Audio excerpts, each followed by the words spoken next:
LC single phase control panel हा regular panel आहे. हा 1, 1.5, 2 HP चालतो. Regular submersible panel, dry run panel आहे. त्याच्यामध्ये फंक्शन आहे power on, motor on, dry run, overload, SCT. Okay. त्याच्यामध्ये व्होल्टेज आणि ॲम्पेअर दिसतं. तर SCT म्हणजे काय, तुम्ही जर ज्यावेळेस हे प्रेस करून ठेवता 3 ते 4 सेकंदानंतर स्टार्टचा कॅपॅसिटर कट होण्यासाठी SCT हे फंक्शन ऑपरेट होतं. म्हणजे त्याच्यामुळे स्टार्टचा कॅपॅसिटर जळणार नाही. आता आपण पॅनल चालू करूया. व्होल्टेज आणि करंट ॲम्पेअर, व्होल्टेज 230 आहे, ॲम्पेअर 0 आहे, म्हणजे मोटर बंद आहे. त्यावेळेस तुम्ही प्रेस कराल, मोटर चालू होईल. ॲम्पेअर 5 ॲम्पेअर, 4 ॲम्पेअर, कारण 1 HP मोटर आहे. ओके. आता हा 4 ॲम्पेअर घेतो आहे. आता तुम्ही ज्यावेळेस मोटर चालू करता त्यानंतर करंट सेट करायचं. हे 3 नंबरचं बटन आहे सेट करंटचं. एकदा प्रेस करून सोडा, SCTचे बटन लागून राहील. एक 10 सेकंद करंट सेट होतो, 10 सेकंद, आणि त्याच्यानंतर करंट सेट झाल्यानंतर LED बंद होतं.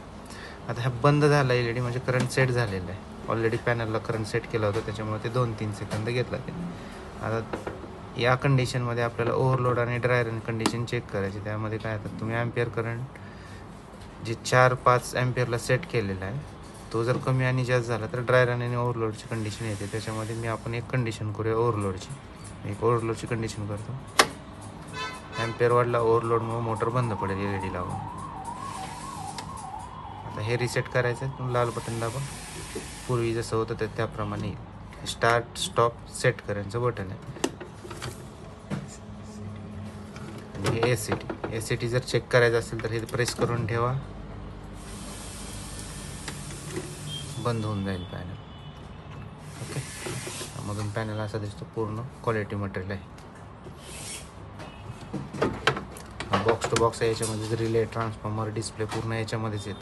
वायरिंग हार्नेस सहित येते. बाहेरून फक्त कॅपॅसिटर लावा.